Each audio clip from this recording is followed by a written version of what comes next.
Hi, I'm Phil Lefanu, And I'm Stuart Bolus. and welcome to the Lefanu and Stu podcast. We're on episode 5 now.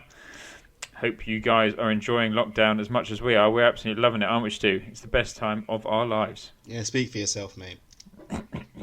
You were going on about how good it was a couple of weeks ago. Yeah, it comes and goes, doesn't it? Like all things in lockdown. I'm just going crazy, more and more crazy every day, which is good and bad. I probably should just start the podcast now, shouldn't I? Of course. We start with our positive story this week, which has become more of a positive spin on things. Mine is that because I haven't had the stresses of going into work or anything, I haven't particularly felt much need for escapism in the evenings, and I've actually been chilling out in the afternoons a bit more, and in the evenings actually getting on with work, and I've been quite productive. And there's been more serenity, I think, than there otherwise would have been. It's an interesting time. I can't remember if I shared last week on the podcast that movies have stopped having an effect on me now because I've seen so many in the lockdown period, and we chucked on one last week, and I realised I'd been staring at it for about 10 minutes without actually registering anything that was going on screen. I was looking at it like it was a fish tank or something. So that kind of form of entertainment and escapism is out the window now. But at the same time, I don't particularly feel I need it, and I've been rollerblading and stuff in the evenings, which has been great. What is your positive story / positive spin on things? Don't really have a personal positive one, really. Nothing to report. The positive story I've found, though, is the news that New Zealand is starting to end their lockdown because they have shown that they've got a real hold over the virus and there's very few new cases and everything. So in the news story they say, yes, so residents are now able to travel to work, spend more time outside and order takeaway food for the first time in more than a month.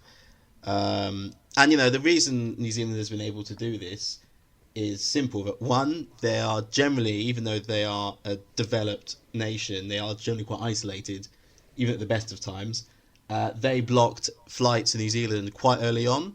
So basically, they were able to isolate the people who had it quite quickly, do tracing, because it's only 4 million people. It's like half the size of London. And yeah, basically they've been in lockdown for a few weeks, and now they're starting to say, okay, we can start opening things up. We don't really think this is going to get out of hand again. It's something which, the UK being an island, we could have had something slightly similar, although we're much more connected in the global hub of things due to travel here.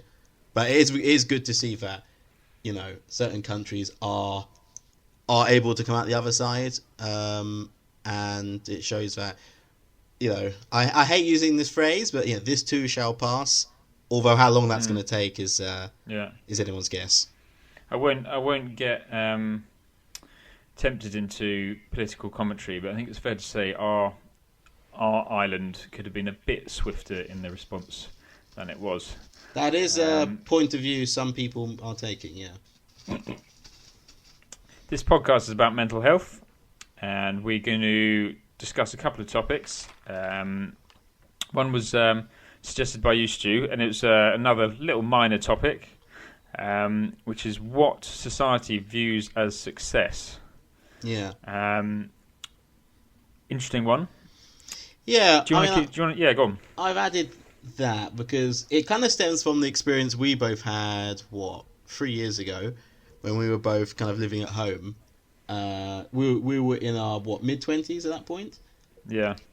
We both finished our respective universities, did not have graduate jobs, and were struggling to look for some, or were going through things which meant getting a graduate job wasn't really on the menu. And I really felt during that time that I was kind of deemed to be like a failure, because I was like, I'm 25, I don't have a great job, I'm not living on my own or like renting a place, I was living at home. And that, I was kind of not really supposed to go out and enjoy my life because I had nothing to celebrate, if you know what I mean. And I really hate, because now, my life's okay. And the fact that my mid-20s were a bit of a rough patch it's not something to be ashamed of, right? It's like, look, I was just taking my first steps in adulthood. It's not everyone who can just jump and land in like a corporate executive's chair. Okay, some of us have to take a few steps, and I really struggled with like self-esteem issues during that time, because I remember even trying to date during this period. If you've got to put down on your profile if you're unemployed, mate, you ain't gonna get many matches. That's what I'm saying. That's what I'm saying. So I remember I used to absolutely hate the question, "Oh, what do you do?" Because I didn't always have a full answer to it, and I can't remember. I'd often change the subject, and I think I was anticipating a lot of judgment. I don't how much people would actually judge. I don't know. I think a lot of it's in our own heads, like thinking about trying to read other people's minds in a way. I mean, it's sort of, I think certainly with me and to some extent with you, we're kind of the other end of the spectrum to people that go straight from uni into a graduate job, and then that becomes their life for 25 years or something. And I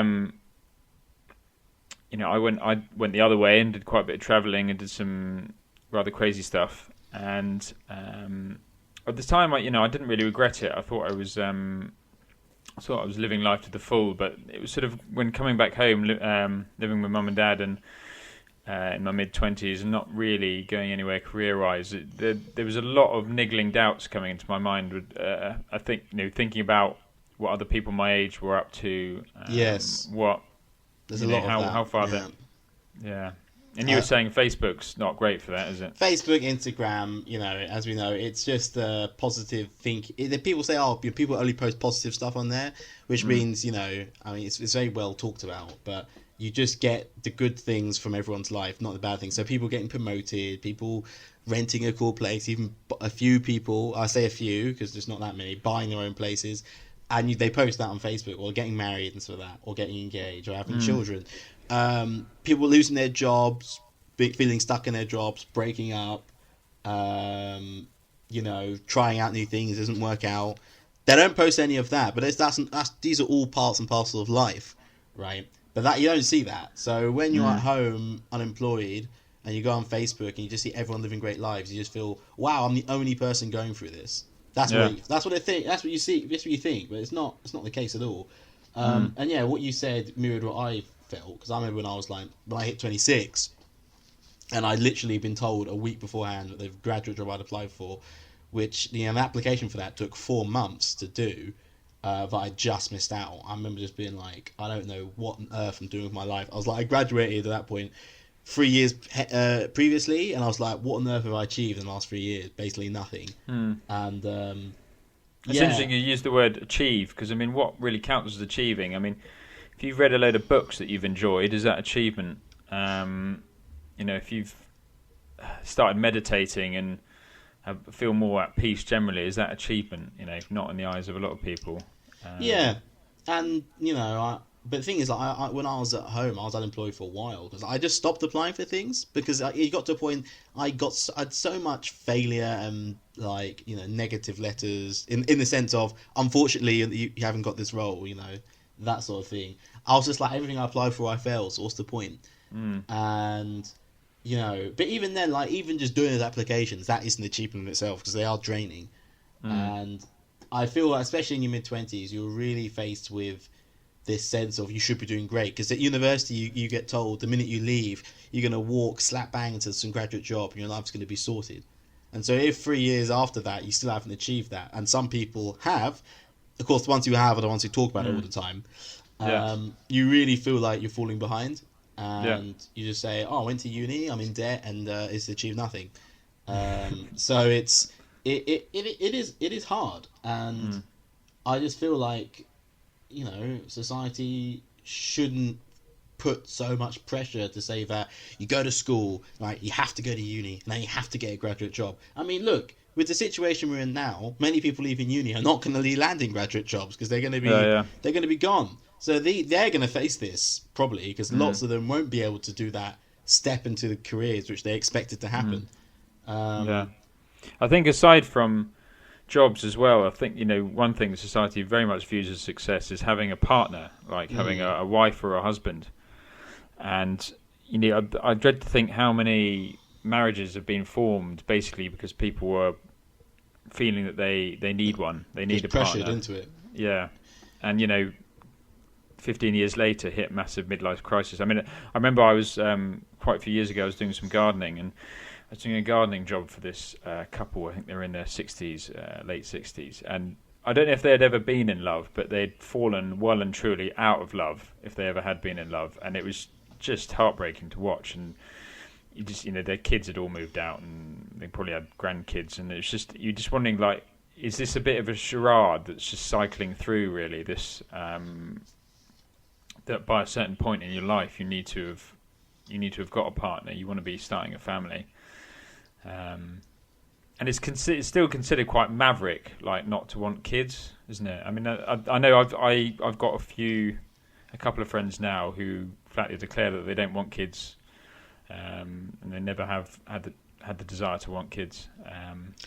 Yes, it is quite a radical position for some people, because certain cultures it's seen as frankly nonsensical to be like that. I think saying you don't want to have kids is a bit of it's a tough one, because you can say it now, but then 5 years from now you could change your mind, and then you have a kid. It's like, up until the point you have one, it's kind of irrelevant. It's like, I think if you're a woman and you hit menopause and you say, well, I never wanted kids in the first place, it's like, okay, but like, if you say, if you're like that through all your 20s, then you hit your mid-30s and you really want a child, I'm saying it's a position which can change, and you can have we wanting kids, and then later on decide you don't want them. But if you already had some in the first place, then you're kind of stuck with that. It's a tough one, but I do think, yes, because we are reaching the age in certain cultures, me and you, people will be starting to ask, why aren't you in the process of getting married yet? Yeah. Luckily, we live in the UK where that pressure is a lot less. I think more people are single than ever before now in our generation. I might be making that up, but I don't think it's wrong, because during our parents' generation, getting married and having kids in your 20s was quite common. But now we're coming to the end of our 20s, and how many people do I know who are married with kids? Only a handful. Yeah. Only a handful. Because it's like, well, we live in a society where you can't afford it. Like, we both you and me, we were born and grew up in households where, our parents owned their houses and, had nice steady jobs. That's becoming quite rare to have that now. To have a nice steady job and be able to afford a house. So it just means what was seen as being successful and stuff years ago has become kind of unattainable, and if the longer that goes on, the more our generation's just going to feel the sense of anxiety over, I don't know where my life's going, I'm so far behind compared to my parents. So that there needs to be a realignment of what we see as success. That's what I'm trying to say. Yeah, it's interesting that you kind of something you do in the way of learning that has a certificate at the end has a lot more value than whether there isn't a certificate at the end. I'm thinking PhDs and masters, but if you're doing something that you're developing yourself, not through a large institution, or just feel like you're working on your own well-being, there's no PhD in that. You're not going to get the accreditation for that kind of thing. Yeah, that's true. Anyway, I think there's more we could talk about that, but there's only so many minutes in this podcast. Yeah, we're trying to keep the podcast a little bit more concise. My second topic is one kind of linked to the one we just discussed, which is about what should your relationship with your parents be like as an adult. I think I'm coming from a point of view where I live with my parents partly because I kind of couldn't entirely support myself in my mid-20s, and I actually really enjoyed living with my parents. And I find I live in Bristol at the moment, and in the centre of town, and the only people I interact with are young people, really. The older generations aren't really present, and I think particularly in Western society, when you kind of flee the nest when you're 18 or 22, and you go and live in a different city to where your parents live, and might only see your parents, a couple of times a year for some people. And I'm just wondering, to what extent is this natural, and what is healthy? Do you have anything to add on this, Stu? I know you've commented that your relationship with your parents and family is like massively developed, like over the last couple of years. Yes, I have a lot to comment on this topic actually, because what you've described is a very British phenomenon. I wouldn't say Western, because I'm going to go into examples of Spain and Italy, which are Western, but they're totally different in that sense. Because in Spain and Italy, because I used to live in Spain for a year, I have a few Spanish friends, and I talked to them about these sort of things. And there, essentially, people don't really move out of the family home in these countries until you get married. So it's like you move out of the family home to literally start your own household. Even though some people obviously do go rent and stuff like that, like we do here, but living at home with your parents is a lot more common. And because I think regions and the local community is a lot stronger, so the desire just to leave is not the same. Because for us, and we live in the Hampshire-Surrey border areas, that's where we're from. I don't have much attachment to this area because like the community is so weak. You know what I mean? And when I lived at home, it wasn't the easiest of times because there was just so little to do. Nearly everyone I'd grown up with had left. And a few people who were around were basically people who had generally kind of just left school at 16, 18. So we'd had very different lives at that point. So we didn't have much in common. Well, I feel in those societies, Spain and Italy, perhaps people may go to university elsewhere, but then they'll come home again a bit more. I feel sorry for parents in a way, because they brought up these children, for 20 years, and then it's just it often feels like, oh, bye. Yeah, that's a big problem, because what you described earlier as well, like, there is this thing here in the UK, but yes, when you flee the nest, there's like this, it's supposed to feel like you've been constrained all your life and now you can finally spread your wings and be free, and to do that you need to be far away. And university, and the way university is done here is part of that, because, in other countries, like in the States, unless you're going to a really top university, a lot of people just go to the good university in their state. But in England, they don't have to pay fees, isn't it? There's massive reduction in fees if they go within their state. So if you're so in America, encourages them to stay at home, doesn't it? Yeah, in America, if you're going to go to like Harvard, then yes, you'll go. But it's a bit different here. You could it's just basically people go to the other side of the country just to go to an average uni. That happens a lot. And the whole idea is you go as far, and even when I was applying to universities, I prioritised the ones who were further away from home. Because I was like, I need to go out and spread my wings. And the one I went to is the one I was nearest to my home, and that was still a 3-hour drive away. Yeah. And me and all our kind of group of friends, we all moved quite far away, if you think about it. And that is seen as like, it's like a rite of passage. Yeah. And I think it is important. I think it is, to experience something. I mean, I went from Surrey to Sheffield, the two different corners of the country, socio-economically, you couldn't imagine. And it was a real learning experience for me. Yeah, I went from Hampshire to Essex. Probably not as extreme as Surrey and Sheffield, but again, it was different. Because Essex is like so influenced by London, which Hampshire isn't really, and the university itself, the university culture was just totally different to what I'd grown up in, and I loved it. It was a fantastic time. But I think the main issue is in Britain and societies where moving out and living away from home is the norm. The big problem is that parents and children and their children do not become friends as adults because they leave at that point, which is the crucial problem. Because I think in other societies where you stay at home and around a lot more, you become... Because, your relationship with your mum and dad are different when you are underage compared to when you're an adult, and you treat them more like an adult, and you become... Because, I'm friends with my father. But, when I was a kid, I adored him. It's different, And... we've become, my dad is someone I would like to hang, when he's around, I like to hang out with him. Yeah. Because I like him, But I think I've noticed that... Yeah, go on. Yeah, I was just going to say, the problem I've noticed is that, this phenomenon you get in the UK sometimes where people with their parents who say to them, when was the last time you saw your mum? It's like, 2 years ago. And you're like, how is this even possible? And it's just like, and it's because he's like, well, he just moved out when he was 19. And then after that, he only goes to see his mum for her birthday and Christmas. And that's it. So twice a year. Yeah. So in I think, yeah, carry on.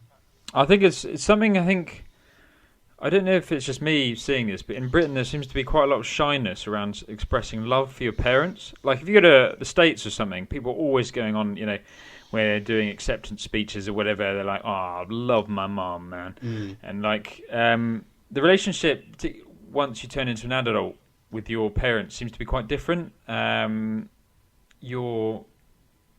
Most people I met in the States or North America were really proud of their parents. They loved having them around. They loved speaking with them, and I think that's something that we could really learn from. And it's not just the States; obviously, it's other cultures as well.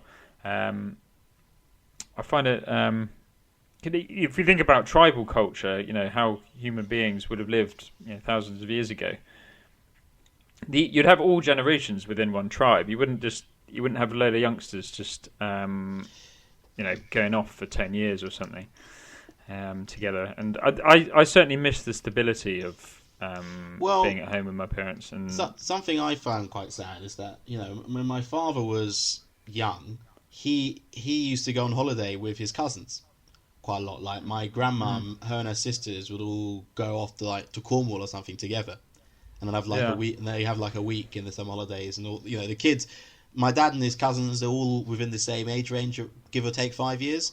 So they would all kind of hang out and do stuff together. So his relationship with his cousins is that, they spent a lot of time together when they were young. Obviously, when they're older, they didn't. But sadly, my relationship with my cousins is that I hardly ever saw them. So we're not all that close. Yeah. Because they weren't massive parts of my life, and I wasn't massive parts of theirs. I mean, we're cousins, and I do care about them, but the sense that we don't have many shared memories. And I think that does impact how close the relationship can be. You can always create those memories later. I mean, my sister, because my cousins, my dad's side, they've decided to have children. My sister's had a child recently, so she's met them recently. But then they have that shared connection as being parents, right? So so they can bond on that. I don't have that yet. I'm still sort of living my 20s life, or they're living their mid-30s with parents' lives. I mean, the age difference has also been a bit of a problem on my end, but I'm like 10 years younger than my cousins, and that is, when you're a kid, that is significant. Yeah. That's significant. Yeah. When you're 14, you don't hang with someone who's 4. So it's not a lot of overlap or interests. I do think because families are so disjointed here. I mean, let's be honest. When people say, "Oh, I'm from Essex, I'm from this area," generally, when you ask, they've only been in that area for a few years. There aren't actually many deep roots. That is being killed a lot by just everyone moves everywhere. So my father's sort of grew up in the suburbs of London, and then he moved around, lived in Birmingham, blah blah blah, ended up in Hampshire, blah blah blah. So like people say to me, I say I'm from Hampshire. I'm like, I grew up there, but honestly, my father doesn't live there anymore. My sister doesn't live there anymore. And the moment my mother starts living there, I'm not going to have any connection anymore. Yeah. Familial. It'll be completely gone. So I think the problem with like your relationship with your parents and your community is that the community in this country is very weak. It's very weak. So, in the old films, you've got people... So let's say someone's mother's died or whatever, and then in the films, people are like, "Oh yeah, I knew your mum. She was a great woman. She was." It's like you wouldn't even get that now because it'll be like, "Oh, your mum died. Well, I didn't know she was. She just worked in London, right?" Well, yeah. I find there's the stigma against kind of living with your parents. Perhaps it's a justified stigma. I think certainly if you've never been independent before. But I find in Bristol, I miss my parents a lot. I miss their wisdom. I miss their kind of sense of, they're just quite relaxed about life. They've kind of, they've lived long lives, and are perfectly content not doing that much. And it's quite a world away from the hustle and bustle of where I live now. I mean, I call my parents very often. I speak to them numerous times a week. And even saying it out loud is a bit weird because people just don't really like saying stuff like that. Especially as a man, it's like you're gruff, innit? It's just like, These don't even talk about stuff like that. No, I call my parents a lot. I really, as I said, I value their wisdom. I mean, they brought you up. These are the two people that brought you up. Yeah, like they know me really well, and they really care. They really care about me. So why would I not want to talk to them? So, and they know I love them, and I'm not ashamed about saying that. But when I talk to my friends who come from slightly different cultures, I have a friend from Nepal, and when I lived at home, she said to me her parents would love her to live at home. Yeah, they'd love to have her around. Yeah. But she's here doing her PhD, so But she said when she moves back, she said, "Yeah, I'm going to live home. Why would I move out?" I said, "What's the point of that?" But here, you are at home, living at home. You see there's a bit of a failure of like a child. I think living a slightly different. On a slightly different note, I've got a Turkish mate here in Bristol, and she says she's in her early 30s, and she said she talks to her mum every day on the phone. But like, what's wrong? What's weird about that?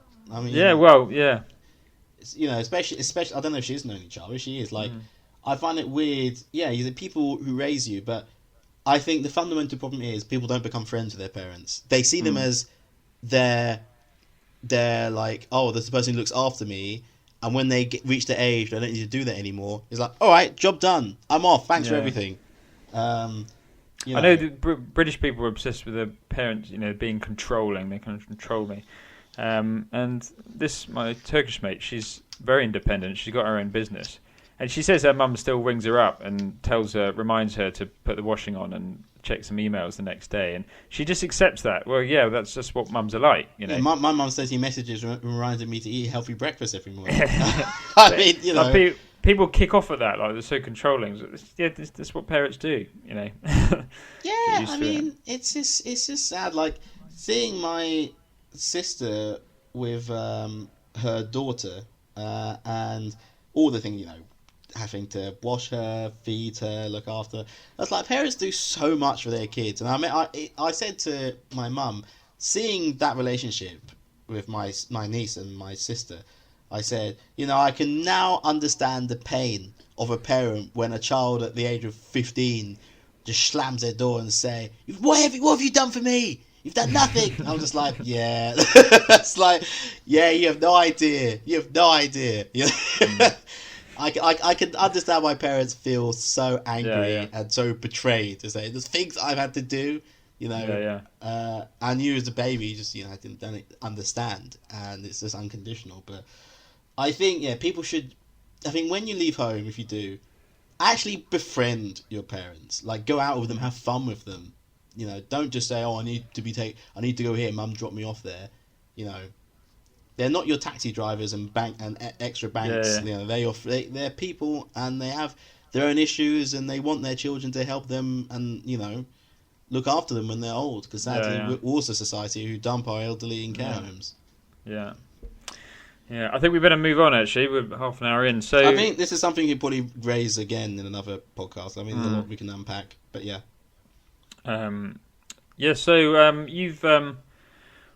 We might try and get an interesting article every week, which may be more or less related to mental health. But Stu, you found something quite interesting, didn't you? I mean, because I know your love of films that you'll find interesting too. I think you read the article a bit more than I did. I'll just introduce it. Is that Odeon Cinemas has basically said they are pulling all films done by Universal Pictures because Universal have basically said all films they release now will be released at the cinema and on streaming services at the same time. Now, I think they're doing this because of the pandemic. They're like, we've got films ready to release, all the cinemas are shut, we want to make money, so they've obviously sold them to streaming services, of course. But for the cinemas, it's a massive issue because they're like, well, if this carries on after the virus is over, who's going to want to come to the cinema if you can get this film with your prepaid Netflix subscription? It's interesting, to some extent it's a bit of a non-story because you'd expect studios to do this in this kind of time, but as you say, if this does continue after the pandemic's over, and we're going to be witnessing this battle between cinemas who sort of refusing to. I don't know if they're slightly shooting themselves in the foot by refusing to show these kind of films because the studios might just go, well, we're going to sod the cinemas then. Yeah. It's an interesting market at the moment. I mean, cinema generally is massively on the decline now, both in terms of the amount of money it makes and the quality of the films. Have you been to a mainstream cinema recently, Stu, in the last couple of years and seen the adverts? My word. Yeah, the adverts are long and tiring. I mean, look, I think... But as in the quality of the films. The film I saw was Parasite, which was probably the last film anyone saw before the virus hit. It was excellent. But yeah, I mean, I'll just quickly ask you this. Why are cinemas going downhill, in your opinion? I mean, you're much more into the industry than I am, so I'm interested to hear your thoughts. Money. That's the answer. It's Expand. It's the films that were making massive amounts of money in late 90s and early 2000s, which in my opinion... Some are blockbusters, you mean? Well, just generally the variety of films that were coming out in that time, the genre. I mean, late 90s, you had really wacky films. Like, have you seen Being John Malkovich? I have not seen it, but I do know of it, yeah. That's a very surreal film, isn't it? It's a film about someone who works in a New York office and he moves a filing cabinet and he finds this hole. And when you go in the hole, you go into the mind of John Malkovich. John Malkovich is an actor. He was the bad guy in the first Johnny English. But when you go into this hole, you go into the mind of John Malkovich for 15 minutes. Like, you see everything he sees and hear everything he hears. And just the idea of going to producer with that premise, you're like, what? They would finance the film because they knew back then. They knew films earned money, and apparently when DVDs came in, it was almost impossible to lose money on a film because you'd get so much money in after the box office. Now it's completely sprung the other way, where people aren't really going to the cinema because of well, I guess you could do an in-depth analysis of why, but I think Netflix plays a massive part, and also DVDs. The idea of buying and owning a film. I mean, when was the last time you bought and owned bought a new release film? Last DVD would be maybe a decade. I'll be brutally honest. Yeah. I bought a bunch of DVDs like £1 each, but when I was in uni, so it would have been like 2013. That probably would have been the last time I bought a DVD. Is that 7 years ago? Yeah. I don't even have a DVD player here. In terms of cinema, the sort of kids' films are still making a lot of money. Of course they are. The Jungle Book that came out a few years ago made like $900 million. But the problem is that it's pretty much all other genres aren't. And I've seen a lot of good films that come out the last few years that broke even or didn't make much money, like the second Blade Runner. It did cost over $200 million to make. It's too niche, isn't it? That's the problem. But like there was a film called All the Money in the World, which was the one that Kevin Spacey starred in, and then the scandal came out, so they had to drop him, and then they hired another actor and shot all the films with the new actor shot all the scenes with the new actor in. And then put it together as one film. It's basically Kevin Spacey was playing this true story of I think it was in the 60s, a billionaire who ran an oil tanker company who refused. His grandson got captured in Italy, and by the mafia, and the granddad refused to pay the ransom money, and they cut off the grandson's ear. I don't know if you've heard about this. No. But anyway, I saw that a couple of years ago. It came out, and it was an epic film, fantastic film, and it made a loss at the box office. And there's loads of films like that. So basically, you're saying when you're a screenwriter and you come with a script a bit like being John Malkovich to the studio, they just go, "Yeah, we're not making that." Well, yeah, I mean, it's superhero films and kids films that are making money really at the moment. Yeah, with the odd one like Bohemian Rhapsody made a lot of money. Kind of. Yeah, but they know Queen fans are going to watch it, aren't they? Yeah, so basically, you're saying that films which get remade are superhero films because that's just a genre which is big right now. Kids films because kids will watch anything, and films which already have a big fan base already. So like a remake of a Disney film. People are going to watch that because they like the original. Basically, new and interesting projects that's why you have to go to Netflix for, because Netflix will just fund a lot of Yeah. stuff. To be brutally honest, yeah, that's true. So I think we'll probably leave it there. But I guess the final word on that is to say, film may not come out of this crisis. Well, I mean, cinemas may not ever really come out of this crisis. As you said, they're going downhill anyway, and this may just accelerate what's already happening. Yeah, it's I think indie films. Apparently, more films are being made now than ever before, but a lot of them are indie films that basically never get watched. And I think indie cinemas are retaining their audiences better than mainstream ones. Yeah, I guess I would like to do that. I'll probably go see an indie film when this is all over. But I think the problem with cinema, as I'll end on this point, in terms of the pandemic, is just the idea of sitting in a room for 2 hours with a bunch of random people with a virus potentially swirling around. I mean, that's going to be one of the that'll be one of the last things which people will be allowed to do once lockdown's over, if you know what I mean. So they are really, really going to feel it. Yeah. How am I going to watch John Wick 4? This is what I'm worried about. This is a disaster. I mean, the sad thing is the idea of going out and watching a film with people en masse may just go, and it'll be like, well, you just invite But maybe it'll just be people will just go around each other's houses and watch stuff more. Yeah. I don't know. I think the reason kids' films are still flourishing is because it gets the kids out and shut up for an afternoon. That's why the parents like it. Really. Yeah. That's why they put lots of those funny jokes, which only the parents will get because they know they need to keep them slightly entertained. Yeah. All right. I think we're on 36 minutes. So, you had a song you want to introduce after this, yeah? Yeah. This is I've got really into. A month or two ago, I looked at my Spotify saved songs on Spotify, and I realised that sort of 95% of the music I listen to is male. I guess you can call me a musical sexist. Oh dear.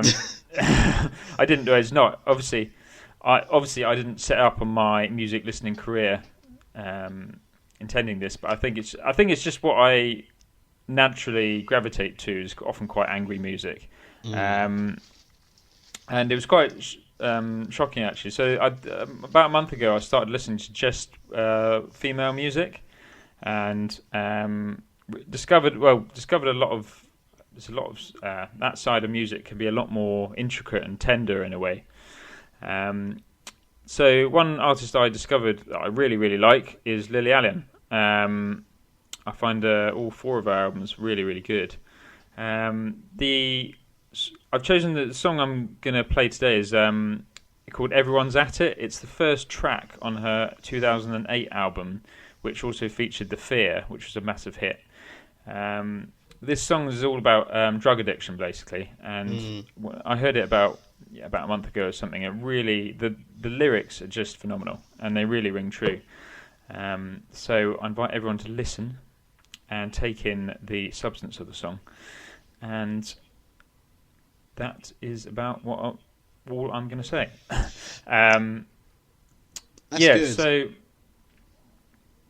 we are finishing the podcast here. Really, thanks for all the comments and feedback we've had, guys. By the way, it's been good that we've been able to reach so many people. Yeah, and I'll just on one final point. What you said about like most of your music library being male, I noticed that about my library, but most of the books I had being mostly male. So over the last 2 years, I've been trying to read a lot more female fiction and just diversifying my palette. But I just want to make that point. Yeah, thank everyone for listening. Me and Phil are having a blast doing this. It's a really good pastime to do in lockdown. If you want to do a podcast of your own with a friend or something, I really recommend you do it. It's really fun and really easy. But it's a goodbye from me, Stuart Polis. It's a goodbye from me, Phil Leffenu, and have a good week. Bye.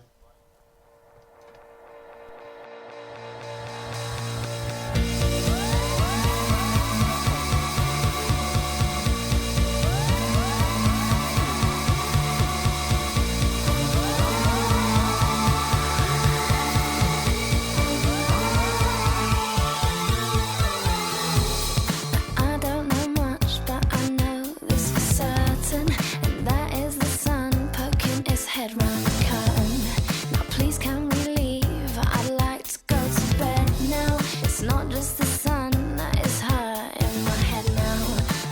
trying to say that I'm smelling of roses, but when will we tire of putting up our noses? I don't like staying up past the sunlight. It's meant to be fun and this just doesn't feel right. Why can't we all just be honest, admit to ourselves that everyone's on it, from grown politicians to young adolescents, prescribing themselves antidepressants. But how can we start to tackle the problem if you don't put your hands up and admit that you're on move? The kids are in danger, they're all getting habits, 'cause from what I can see, everyone's having everyone's having everyone's having everyone's having. I get involved, but I'm not advocating. You've got an opinion, yeah, you're well up for slating. So you've got a prescription, and that makes it legal. And I find the excuses overwhelmingly feeble. You go to the doctor, you need pills for sleeping. Well, if you can't convince him, then I guess that's not cheating. So your daughter's depressed, we'll